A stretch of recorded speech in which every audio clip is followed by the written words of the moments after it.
नमः शिवाय। हर हर महादेव शंभो।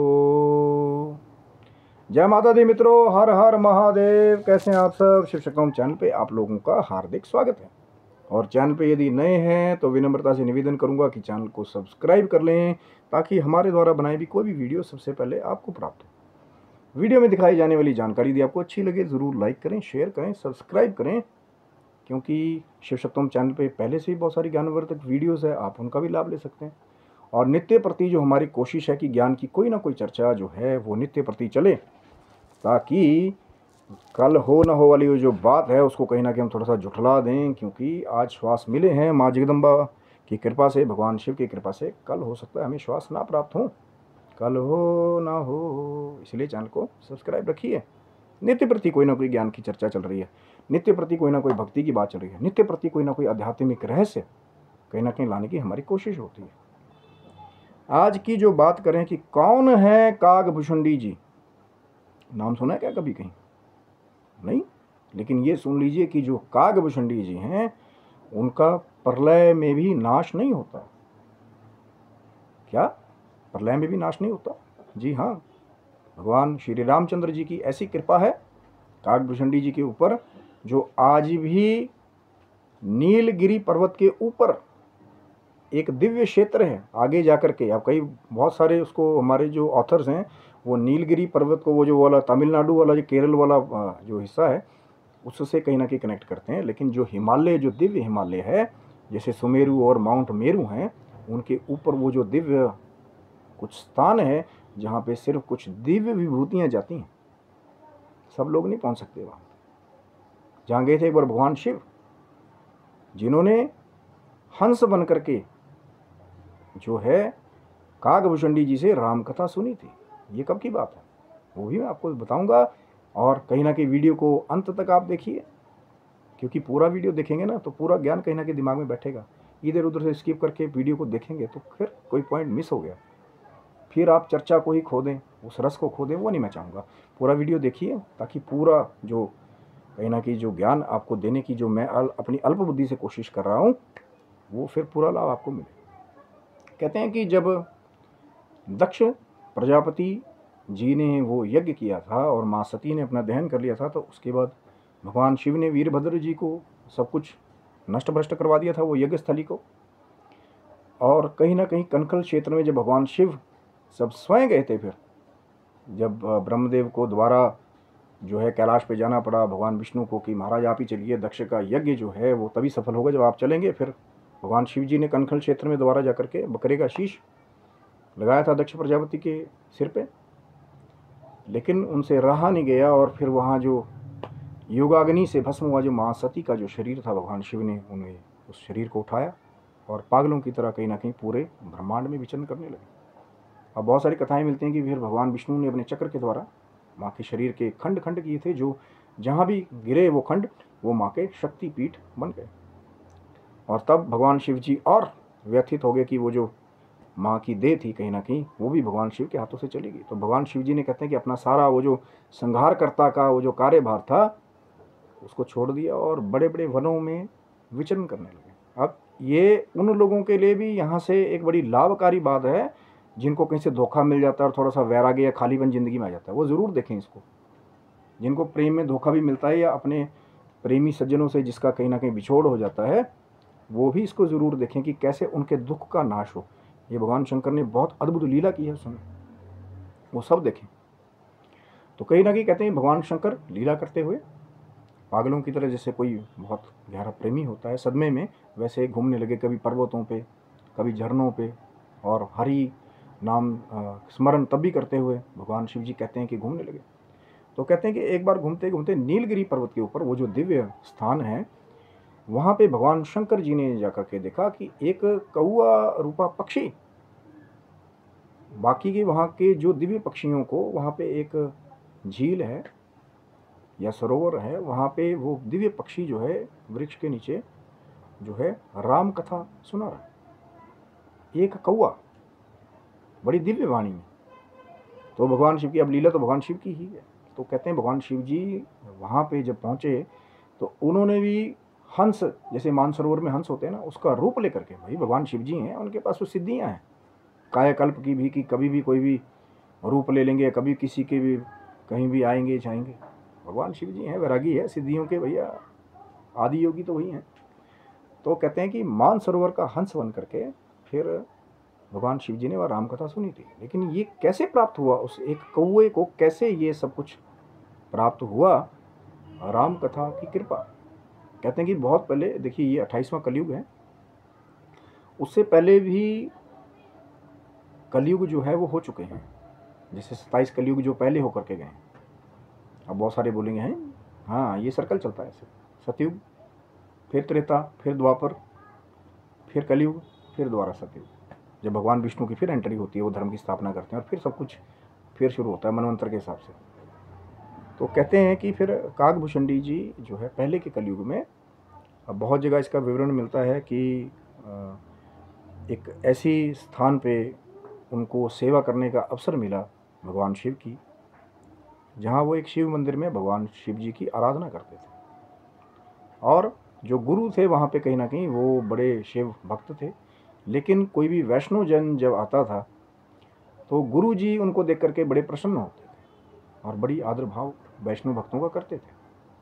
लेकिन जो काकभूषणी जी थे, कहीं ना कहीं जो भगवान शिव के मंदिर में रहने वाले थे, जो शिव मंत्र मिला था गुरु जी के द्वारा जपने के लिए, तो जब वैष्णव को देखते थे ना, तो काकभूषणी जी को बड़ा एक क्रोध होता था कि यार हम तो भगवान शिव जी को मानने वाले हैं, भगवान विष्णु के जो मानने वाले लोग हैं, हम उनका समर्थन क्यों करते हैं या उनका आदर क्यों करते हैं? देखिए ये उन्हीं लोगों के साथ भी ऐसा होता है जो अज्ञान रखने वाले। जब बहुत गहरा आप जाएंगे, हरिहर की जो व्यवस्था है वो एक ही छोर पे जाके खत्म होती है, कोई अंतर नहीं है जब आप थोड़ा और गहरे जाएंगे। लेकिन शुरू शुरू में हो सकता है जो शैव धर्म को फॉलो करने वाले हैं वो शुरू शुरू में उनको वैष्णव से थोड़ा सा हो कि नहीं हमारे शिव जी बड़े, या जो वैष्णव बोले कि हमारे विष्णु बड़े। जब अंदर बहुत गहराई में जाओगे ना, बड़ा छोटा वाला सब भेद खत्म हो जाता है।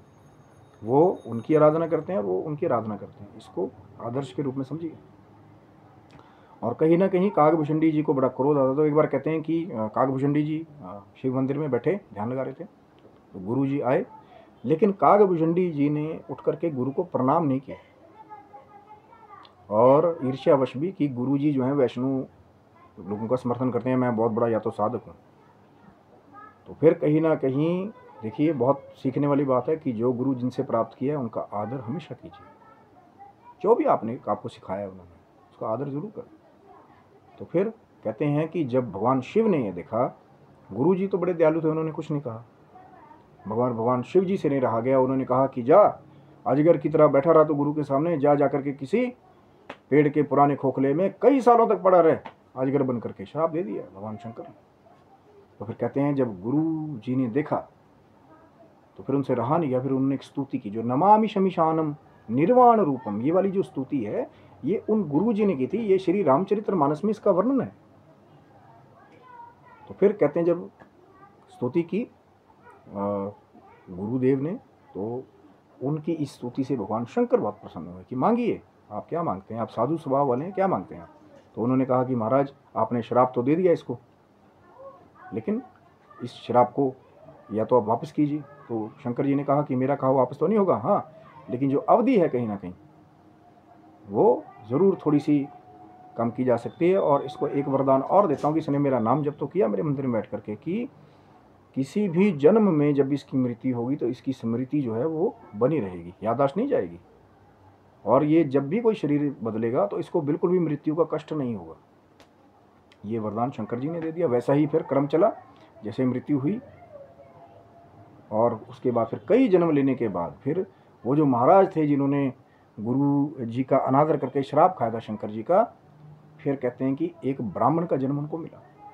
और फिर ब्राह्मण का जन्म पा करके काकभूषणी जी ने जो है बचपन से वो कहते हैं कि श्री रामचंद्र जी की कहीं ना कहीं अनन्य भक्ति करने वाले, उनकी नाम की लीला करने वाले, और भगवान शंकर के कृपा पात्र तो थे ही, क्योंकि राम जी की जो भक्ति है भगवान शंकर की कृपा के बगैर पाना बहुत कठिन है, या हनुमान जी की कृपा हो कहीं से, क्योंकि वो भी तो भगवान शिव का ही अंश अवतार है ना। तो फिर कहते हैं कि काकभूषणी जी एक बार जैसे तपस्या करने के लिए जब दिव्य क्षेत्र में गए, जो हिमालय के कई क्षेत्र ऐसे भी हैं जिनके बारे में पूरा वर्णन नहीं है, तो कहते हैं वहाँ लोमश ऋषि जी के द्वारा उनको कहीं ना कहीं दर्शन प्राप्त हुए, लोमश ऋषि मिले उनको। और जो लोमश ऋषि जी कहते हैं कि जब उनका एक बाल गिरता है, इतने ज़्यादा घने बाल हैं कि एक कल्प बीतता है, तब भाई अब दिव्य एक से एक संत विभूतियाँ हैं हिमालय में। तो लोमश ऋषि जी जो हैं जब मिले तो कागभूषणी जी ने प्रणाम किया। अब वो भी ब्राह्मण का शरीर, तो ब्राह्मण की ऋषि से भेंट हुई। तो उन्होंने प्रश्न किया कि महाराज भक्ति के बारे में बताएं। तो लोमश ऋषि जी बार बार कागभूषणी जी को बता रहे थे कि बेटा निराकार स्वरूप भक्ति जो है वो सर्वोपरि है, जहाँ पे प्रभु का कोई अक्ष नहीं, और जो दिव्य योगी जो है ओमकार की ध्वनि के ऊपर जो साधना करते हैं दिव्य हिमालय में, वही लोमश ऋषि बताने लगे। तो फिर जो हमारे कागभूषणी जी थे उन्होंने कहा कि नहीं महाराज, मुझे आप साकार भक्ति के बारे में बताइए। तो फिर लोमश ऋषि बताएं कि निराकार के बारे में बेटा समझो, फिर वो कहें कि नहीं मुझे साकार को। तो ऐसे करते करते कहते हैं कि जब लकड़ी को भी बार बार घिसोगे तो कितना दिव्य संत हो उसको भी क्रोध आ जाएगा। तो लोमश ऋषि को क्रोध आ गया कि मैं बार बार जो निराकार भक्ति के बारे में बता रहा हूँ, लेकिन आप चांडाल पक्षी की तरह, चांडाल पक्षी किसको कहा गया है? कौवे को, काँव काँव करता है ना। तो फिर श्राप दे दे कि जा तू चांडाल पक्षी हो जा, मैं बार बार तुझे निराकार बता रहा हूँ और तू साकार के बारे में बार बार जो है मुझे कह रहा है। और जब श्राप दे दिया लोमश ऋषि ने, तो वो जो ब्राह्मण का देह था वो किस में बदल गया? कौवे के शरीर में बदल गया, चांडाल पक्षी के रूप में। लेकिन वो जो शंकर जी का आशीर्वाद था कि इसको अपनी स्मृति बनी रहेगी, और फिर कहीं ना कहीं लोमश ऋषि जी ने, संतों का स्वभाव ही ऐसा होता है, क्रोध आ जाता है, लेकिन संत हृदय नवनीत समाना, मक्खन के जैसा पिघल भी जाता है। तो लोमश ऋषि जी ने देखा कि मैंने क्रोध इसको श्राप दे दिया, ये तो कौवा बन गया। तो बड़ा उनको एक उसके ऊपर दया भी आई। लेकिन लोमश ऋषि जी का जो श्राप था उसको भी कागभूषणी जी ने स्वीकार कर लिया, क्योंकि ये देह तो चाहे रूपांतरण तो हो गया ना, पर देह वही थी जो कहीं ना कहीं इतने जन्म से जो भगवान शिव की कृपा प्राप्त करता हुआ वो आगे से आगे बढ़ रहा था।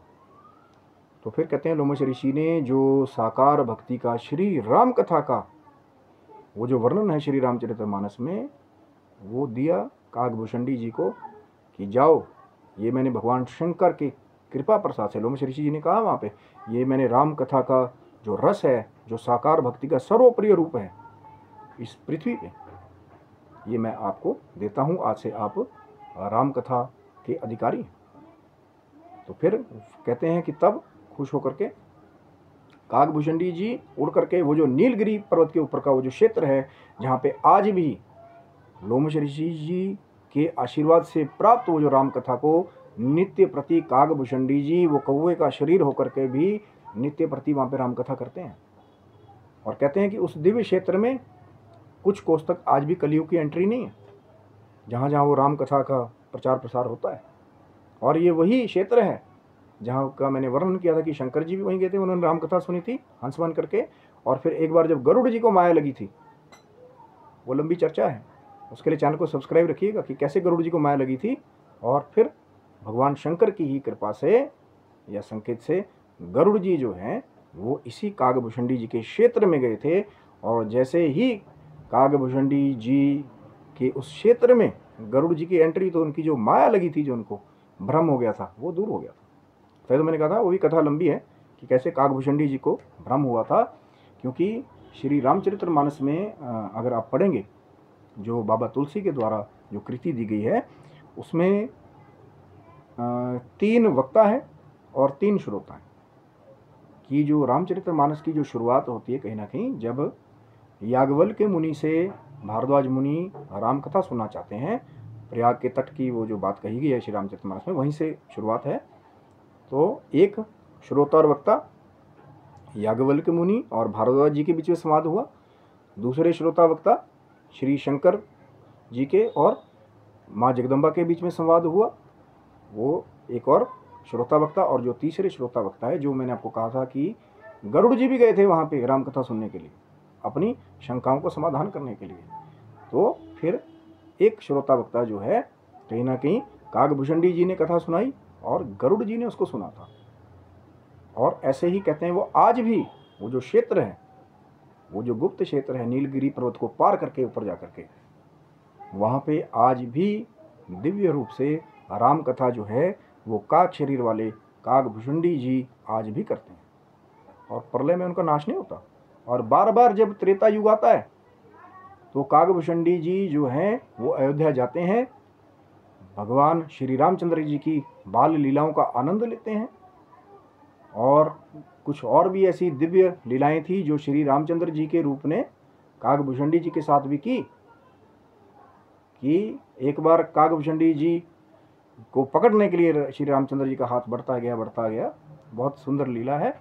और फिर कागभुषुंडी जी ने देखा कुछ ऐसा कि हर जगह बहुत सारे रूप हैं देवताओं के, लेकिन श्री रामचंद्र जी का एक ही रूप उनको दिखाई दिया।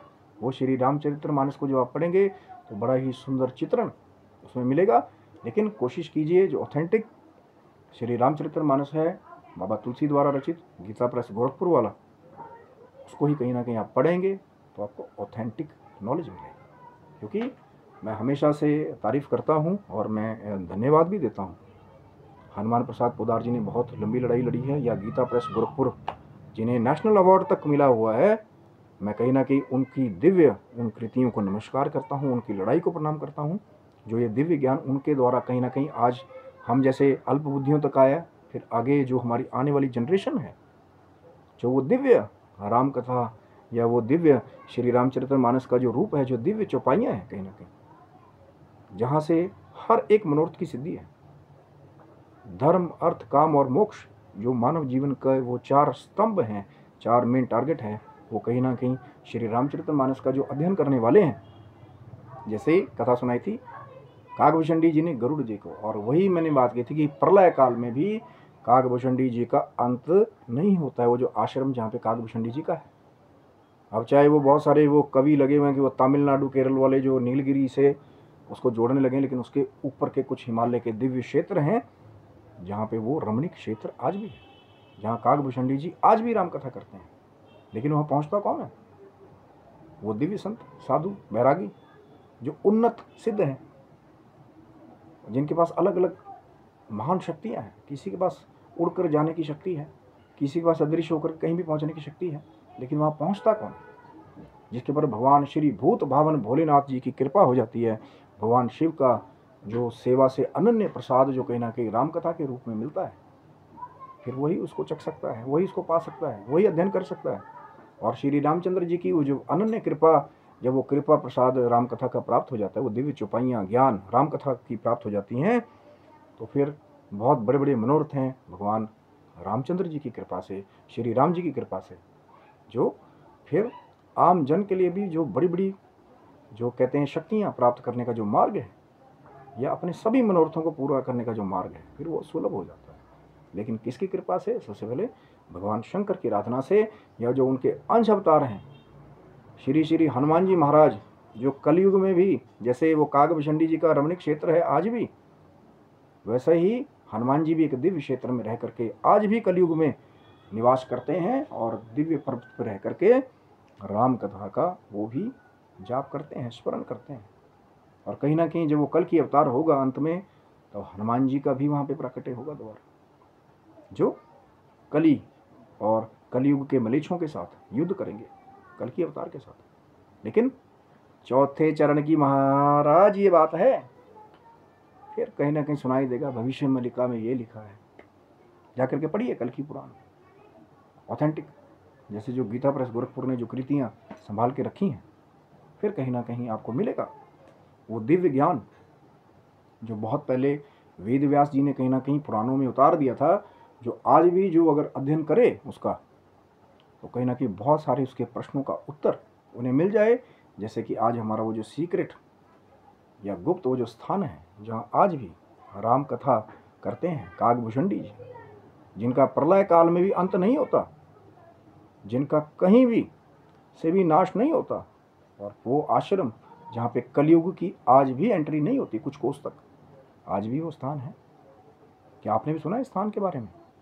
या जो चमोली डिस्ट्रिक्ट के ऊपर जो कहीं ना कहीं वो कागभूषण ताल के बारे में बात करते हैं कई लोग, क्या उन्हें भी उसके बारे में कभी उन्होंने वहाँ पे जाके कोशिश की है जाने की, ऊपर जाने की? या कोई ऐसा स्थान है जहाँ पे मानव जीवन का आगे जाना वर्जित है या जा ही ना पाए, जहाँ पे उन्नत साधु संत सिद्ध सन्यासी, शक्तिवान ऋषि मुनि तपस्वी जो कई कई हजार साल के हैं वो जाते हैं। पर किसकी कृपा से? भगवान शिव शंकर भूत भावन भोलेनाथ की कृपा से, जो दास को भी यहाँ से भगवान शिव की माँ जगदम्बा की कृपा से वो दिव्य ज्ञान का अध्ययन करने का अवसर प्राप्त हुआ। और कहीं ना कहीं मेरी कोशिश यही है कि वो जो दिव्य ज्ञान है जब आप उसको पूरा पढ़ेंगे तो फिर वो जो आपका भ्रम है कलयुग का, कहीं ना कहीं जो लोग लगे हुए ना अविश्वास फैलाने पे, इसका पर्चा उसका पर्चा निकाल देंगे, ये वो लोगों को भ्रम में डालने में, उनके पास जाने की फिर आपको आवश्यकता ही नहीं पड़ेगी। जब आप निर्मल भक्ति करेंगे तो हो सकता है कलयुग में आपको भी श्री रामचंद्र जी के दर्शन हो जाएं जैसे हुए थे बाबा तुलसी को, या हनुमान जी के दर्शन हो जाएं जो कलयुग में आज भी साक्षात हैं। कहाँ है हनुमान जी?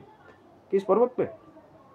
तो फिर उसके लिए चैनल को सब्सक्राइब रखिए। हो सकता है दिव्य रहस्य से परिपूर्ण और चर्चाएं लेकर के आपके आगे हम आएंगे। तब तक के लिए आप सभी बंधुओं को हर हर महादेव शंभू।